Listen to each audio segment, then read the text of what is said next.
Halo semuanya, perkenalkan nama saya Octavia dengan NIM 20240102110 dari Program Studi Akuntansi Universitas Esa Unggul Jakarta. Di video kali ini, saya ingin membahas kesimpulan penting dari apa yang sudah saya pelajari selama 7 pertemuan di kelas mata kuliah Perekonomian Indonesia. Video ini saya buat sebagai pemenuhan tugas ujian tengah semester atau UTS. Kita langsung bahas materinya satu persatu. Kesimpulan pertemuan 1 dan 2 yang dimana materinya yaitu pengantar dan sejarah perekonomian Indonesia. Secara bahasa, kata ekonomi itu berasal dari Yunani, yaitu oikos yang artinya rumah tangga, dan nomos yang artinya aturan. Jadi singkatnya, ekonomi itu adalah ilmu yang mengatur rumah tangga. Masalahnya, kita manusia punya kebutuhan yang tidak ada habisnya. Sedangkan alat pemuas atau barang di bumi ini jumlahnya terbatas. Itulah kenapa ilmu ekonomi lahir. Nah, jika kita lihat sejarahnya, ekonomi Indonesia itu sudah melewati banyak fase yang dinamis. Di awal kemerdekaan tahun 1945 sampai 1952, kita berada di masa ekonomi perang. Fokusnya adalah bertahan dan menghancurkan aset ekonomi agar tidak direbut kembali oleh penjajah. Lalu tahun 1952 sampai 1959 kita mulai menata ekonomi lewat nasionalisasi, yaitu mengambil alih perusahaan asing menjadi milik negara. Masuk ke tahun 1959 sampai 1966, ini era ekonomi terpimpin, di mana ini politik jadi panglima. Urusan ekonomi agak terabaikan. Baru pada tahun 1966 sampai 1973 beralih ke Orde Baru. Haluan kita berubah menjadi ekonomi demokrasi dan ekonomi menjadi panglima pembangunan. Kita juga sempat beruntung di tahun 1973 sampai 1980 karena ada era oil bomb atau rezeki minyak bumi yang membuat pendapatan negara melonjak pesat. Ekonomi itu punya sifat dualatif, artinya ada dua dunia yang berjalan barengan atau seirama. Sektor modern yang canggih seperti pertambangan besar hidup berdampingan dengan sektor tradisional seperti petani kecil dan juga pengrajin di desa. Lalu kesimpulan dari pertemuan ketiga atau sistem ekonomi konstitusional itu sebenarnya sistem ekonomi apa sih yang dipakai di Indonesia? Jawabannya tertulis jelas di pasal 33 Undang-Undang Dasar 1945. Secara konstitusi, Indonesia itu menolak kapitalisme murni yang serba bebas. Dan kita juga menolak sosialisme komando yang membuat diaturnya total oleh pemerintah. Sistem kita namanya demokrasi ekonomi yang asasnya kekeluargaan. 3 aturan utamanya adalah perekonomian disusun sebagai usaha bersama berdasarkan asas kekeluargaan. Dan cabang produksi penting diakui oleh negara, serta segala kekayaan alam dikuasai negara untuk memakmurkan rakyat. Jadi cirinya kita sebagai warga negara bebas memiliki barang konsumsi tapi tetap dikendalikan. Kita punya 3 pilar ekonomi, negara atau BUMN, koperasi dan juga swasta. Yang terpenting, pemerintah akan tetap turun tangan atau melakukan intervensi kalau pasar mulai tidak sehat. Yang dimana untuk yang akan kita bahas yaitu pertumbuhan ekonomi dan pengangguran. Sekarang kita bahas pertumbuhan ekonomi dan masalah tenaga kerja. Dijelaskan kalau pertumbuhan ekonomi kita itu bergerak oleh 4 hal.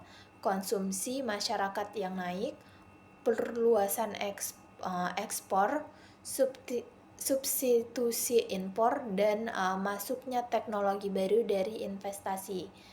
Tapi pertumbuhan ini punya tantangan besar, yaitu jumlah penduduk kita yang sangat banyak. Masalah utama di Indonesia adalah laju lapangan kerja tidak bisa mengejar cepatnya pertumbuhan penduduk, sehingga timbullah pengangguran yang begitu banyak. Sedihnya lagi, banyak pengangguran justru datang dari lulusan perguruan tinggi yang belum siap bekerja. Untuk mengatasi ini, solusi nyata dari pemerintah adalah mempermudah izin usaha agar investasi padat karya masuk ke dalam sistem kita atau ke dalam pasar industri dari Indonesia. Mengalokasikan penduduk lewat transmigrasi ke daerah potensial, mengembangkan sektor pariwisata daerah, serta membenahi sistem pendidikan kita agar lulusannya menjadi kompetensi kerja yang nyata. Lalu kesimpulan pertemuan kelima, atau kita juga bisa sebut pertanian dan juga ketahanan pangan. Untuk sektor ini adalah dalam hal konsumsi, yang dimana kita semua sekaligus pilar penting karena menyumbangkan nilai PDB yang besar dan mengampung banyak pekerjaan di pedesaan. Pertanian kita berkembang lewat 3 tahap tradisional yang semuanya pakai tenaga manusia, dan tahap perlahan yang mulai dicampur teknologi sederhana, dan tahap modern yang sudah pakai mesin canggih dan fokus bisnis. Masalah pangan kita sempat goyang di tahun 1997 waktu kita tanda tangan kerja sama dengan IMV karena Bulog dipaksa lepas monopoli harga pasar. Di era Presiden Yudhoyono, pemerintah mencoba untuk menghidupkan lagi program revitalisasi pertanian lewat subsidi pupuk dan juga bibit. Beliau juga mendorong vertifikasi pangan karena sumber karbohidrat itu bukan hanya beras, tetapi juga ada singkong, jagung, dan juga sagu. Tapi tantangannya sekarang, gempuran impor pangan masih tinggi dan juga anak muda makin jarang yang ingin menjadi petani karena biaya kelola yang lahan yang lumayan mahal. Kesimpulan pertemuan 6, sektor industri dan substitusi impor.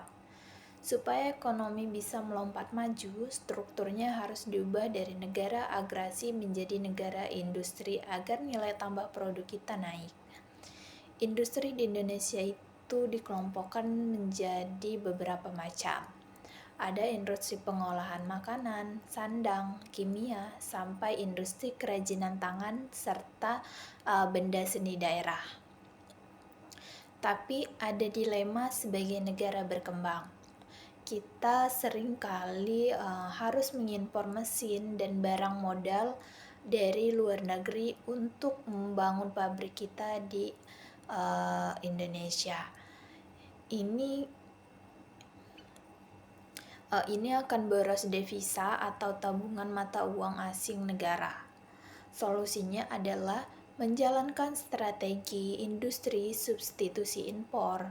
Artinya barang-barang yang biasanya kita beli dari luar negeri, sekarang kita bisa rakit atau buat sendiri di dalam negeri dengan dilindungi aturan proteksi dari pemerintah. Efek positifnya kita bisa menghemat devisa negara.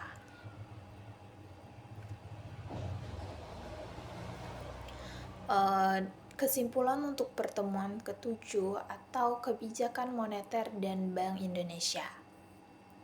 Di pertemuan ke-7 ini kita belajar tentang kebijakan moneter. Sederhananya, kebijakan moneter ini adalah cara mengatur jumlah uang yang beredar di masyarakat dan mengatur suku bunga agar ekonomi kita tetap stabil. Di Indonesia, otoritas tunggal yang berhak mengatur ini adalah Bank Indonesia selaku bank sentral kita. BI punya 4 senjata utama untuk mengatur stabilitas ini. Yang pertama, politik diskonto, menaikkan atau menurunkan suku bunga pinjam ke bank umum. Dan yang kedua itu ada giro wajib minimum atau GWM, mengatur cadangan uang tunai minimum yang wajib disimpan bank umum di BI.